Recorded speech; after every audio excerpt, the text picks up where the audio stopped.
This segment is brought to you by Rabbi Yehuda Shane, Administrator of Kashrus Anytime, a division of the Kosher Consumers Union, a 501c3 organization. At this time, we're going to address some issues regarding fish, which is a long discussion about various issues that can be with fish.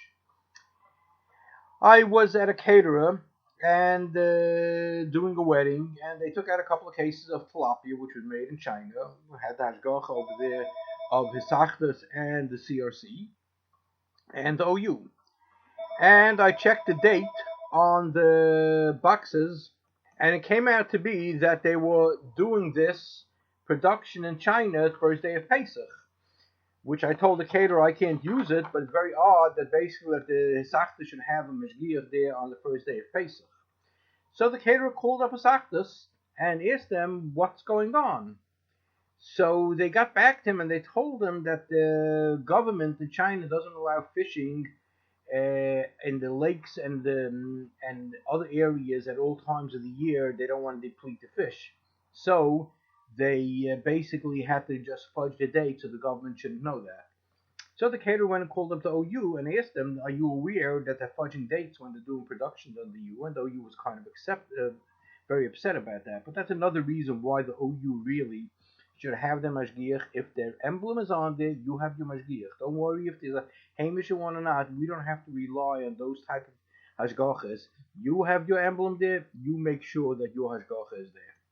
Happens to be on the end, I did call up the fish processing company and I asked them if they have their own fishing ponds or they take it from the government lakes and everything and they have their own fishing ponds.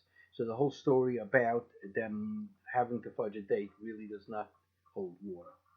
We also had the episode, which I've spoken about before, where Sachtas did a Pesach oil and it happened to be that the Sachtas CRC Mashgiach just plain forgot to come and he just wasn't there at the production. That's why the OU should have their own mashgichim there at every single production. I called up Hamish Rav Machshe and I was discussing with him a tuna production that he was doing, and I asked him how does he clean the wagons where they cook the tuna on there when they cook it over there in the steam cookers. He says, well, the tuna wagons don't have to be cleaned or kashered because they're all fashvarts black from burned fish. I told him, excuse me, Rav Machshe, but you can't burn the fish in a steam cooker. It can't burn.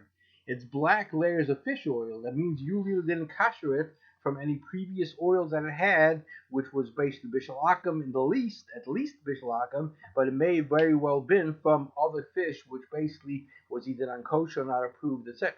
We had another incident where it was by California Delight under the Star K, and they had tuna fish, but when it was opened up the can and I took it down to a number of fish experts, they all identified it as clam. And by the way, the date code, which I checked up, tuna fish in the cans is usually cooked twice.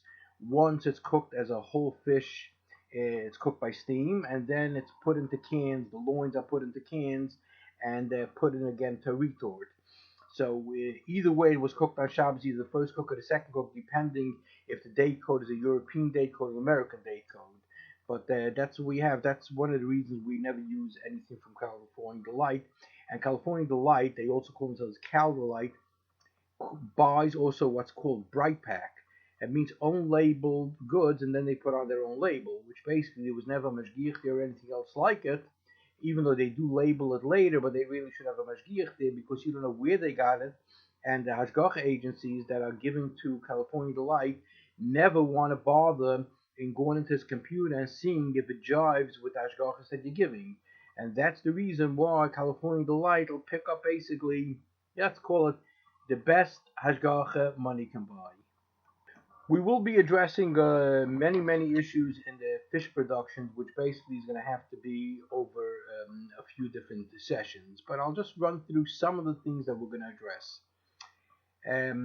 Whether they have to eviscerate the fish means if they have to take out the guts of the fish before cooking, because there is crustaceans and shellfish and other things in the gut. And Rabbi Natam says that you need 24 hour. It's the 24-hour digestion by fish, and basically the mashgiach are really not biologists, but I was able to open up a number of fish, and you were able to see that it's in there, and there's always 6 to 7% of food in the gut, so you never have shishim.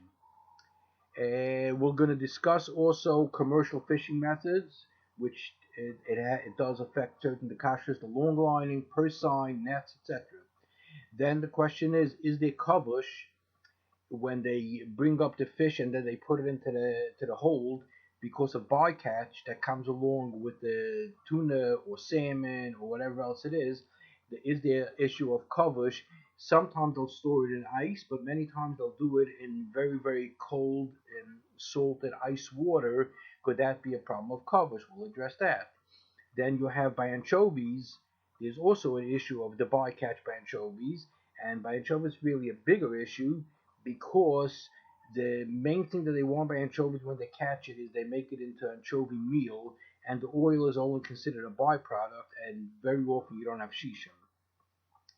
Then on certain fish where they'll skin the fish and they sell it skinless, they'll have skin tabs on there. You have to check if the skin tab was really put it is part of the fish that was never removed, or the skin tab it was caught numerous times that when the fish is frozen, they'll stick on a little piece of skin tab, a square inch, and you don't realize that it was really stuck on. Then there's the issue of bright pack, which we discussed before. Seals, chesamis, because a lot of fish comes from one plant to another plant as loins. That means in one plant, they're not going to do the canning of that and the processing. They'll just do the cooking. They take off the loins, put it into plastic bags, and ship it off to other places. Then you have what's called fish blood meat in the plants, which they take off. It's the center part of the tuna. They make that into pet food, which a lot of the pet food has in it also meat and milk, which could be basar b'cholov, and if it's basically canned and cooked with the same retorts or same ovens or same boiler, you may have a boiler issue because of the condensate that came returning from there. Then we'll discuss the non-kosher feed and farmed salmon. The flesh color on skinless and boneless salmon, what they could do, and you really can't tell what it is, as we'll discuss that thing. Then we'll discuss about bishul akum of tuna, salmon, and sardines. Tuna is usually cooked in steam or water first, and then it's canned, and then it's cooked again in the retort. So if they cook the tuna in water, you really would have a big bishul akum issue. If it's cooked by steam before, many of them hold that steam is like osher, and it's not considered to be a problem with bishul akum. But salmon, on the other hand, is not cooked before. It's put in as a raw slice of salmon in the can with a few grains of salt, and they cook it in the can. So that would be a problem of bishul akum. Then we'll discuss cold smoke versus hot smoke, and then herring barrels, which is usually when they ship the herring to the places and then it comes back. They reuse those barrels. Now the barrels many times when it went to whoever is the user of the herring, the commercial user, he will store his brines, his sauces, whether it's a cream sauce, whether it's a wine sauce, there he'll store it there. So you really have kavush that in those barrels, and the question is, can those barrels really be used? They're plastic barrels. Is it kavush when it becomes also you can't reuse it, which is happening in a lot of companies? So there are certain solutions for it, etc. Then we'll discuss the issues about sushi, which basically the nori is a big problem because there's insects in the nori, and the California roll, the surimi, the kani, those things all could be problems. There are numerous boiler issue problems as well by all different kind of canned or hot smoke, cold smoke, etc., etc. Then there's cooker issues by the tuna fish, which a mashgiach has to know that in order to have bishul yisrael, it's not enough just putting it into the cooker in the wagons. Well, they'll have 7 to 10 wagons in a cooker, but he also has to close the air vent. If not, you're not really going to have any bishul yisrael over there. Then we have condensate issues, which we've discussed that by the boilers. When the condensate goes back to the boiler, we have those issues. And then the retort would have issues also at the same time. Caviar is very, very problematic in tracking it because sometimes you could tell by the color, but really they're doing a lot of dyeing on the caviar, and the fact that it's one color of another color, because Chazal say that certain colors by caviar you know is from a kosher fish, and certain colors are not from a kosher fish, but with the coloring you really can't know what it is. Then there are different types of kosher fish. Many types of tuna, some are kosher, some are not kosher. The three main ones that they use now are kosher. Then there's dory, which is a flatfish, which one type is kosher, one type is not kosher. It depends which side is the white and which is the dark side, and then where they have that circle on it. Then you have sometimes tilapia. Tilapia and catfish taste the same and look very, very similar. And catfish is a lot cheaper. So you have to know that the company, because most tilapia generally does not come with any skin on its skin. So you have to know that they didn't change it with a substituted with catfish. So you have to know your hashgacha is proper over there. Gourmet tuna, on the other hand, is a raw tuna that's cooked in a can with no pre-cooking and steam. That one would definitely require Bishul Yisrael, just like by salmon. Tuna canning, the broth that they use in it, the brine they use in it, the HVP, hydrolyzed vegetable protein, all of those things may be big, serious issues. So we'll do now the first segment of explaining some things about the fish. So first I address what the issues are, now what the fish. What is a kosher fish? What are the concerns that the kosher consumer should be aware of? We'll list some of the concerns in general and then explain them in more detail. There are thousands of different kinds of fish, and there are many more different names to many of the fish. A common name in one country of a kosher or non-kosher fish may be called by a completely different name in another country. The one name that is somewhat reliable would be the scientific Latin name given to each species of fish, but that's also not 100% reliable. All kosher fish must have fins and scales. Are all types of scales acceptable as kosher? No. What types of scale are acceptable and which ones are not acceptable? We'll discuss that further on. What is the status of an immature fish that did not develop its scales yet, like sardines?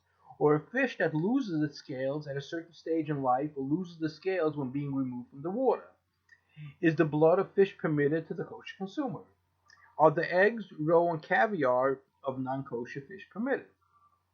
Caviar displayed on the same tray next to kosher fish is that an acceptable identifier of what fish the caviar came from?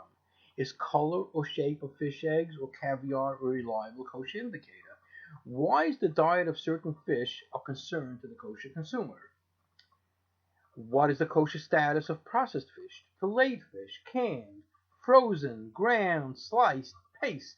On a fish that can be identified as a kosher fish, what are some of the concerns with the curing, smoking, and pickling of the fish? If the actual process is acceptable as kosher, but it's made in non-kosher facilities, what are the concerns? The general status of fish is parav. That means it's not meat nor it's dairy, but it's considered neutral. Can fish be consumed together with meat? Can it be cooked with meat in the same oven?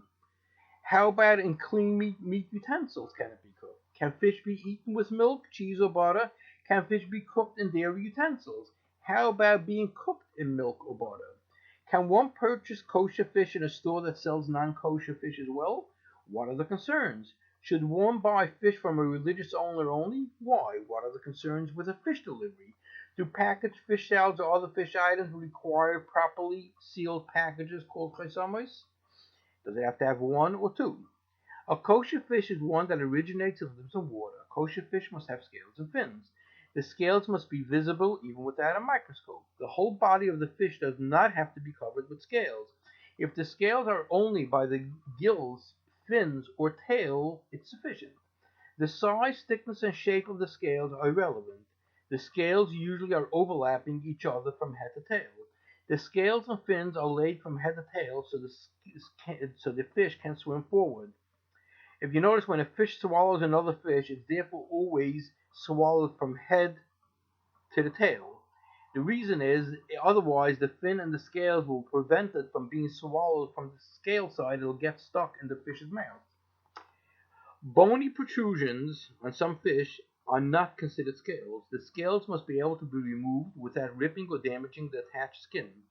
The scales must be of the cycloid, round, or comb-like, not the placoid, plate-like, or ganoid, armor-like scales.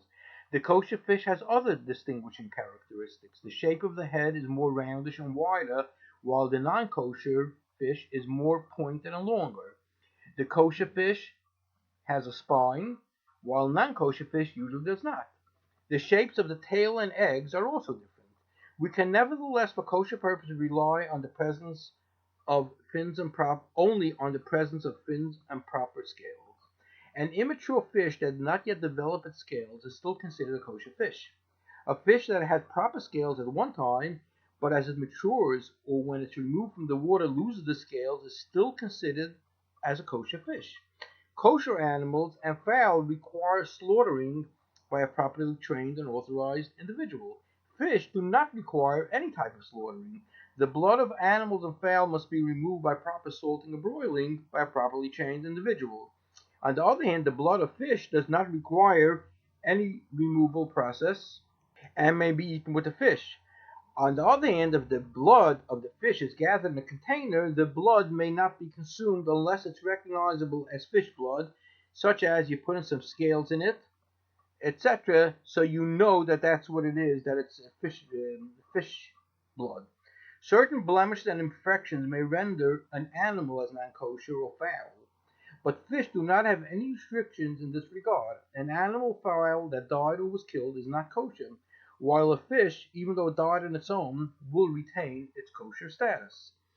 Certain expertise is necessary to determine what fish meet the criteria of kosher classification. Therefore, one should only consume those that are universally accepted as being of the kosher type.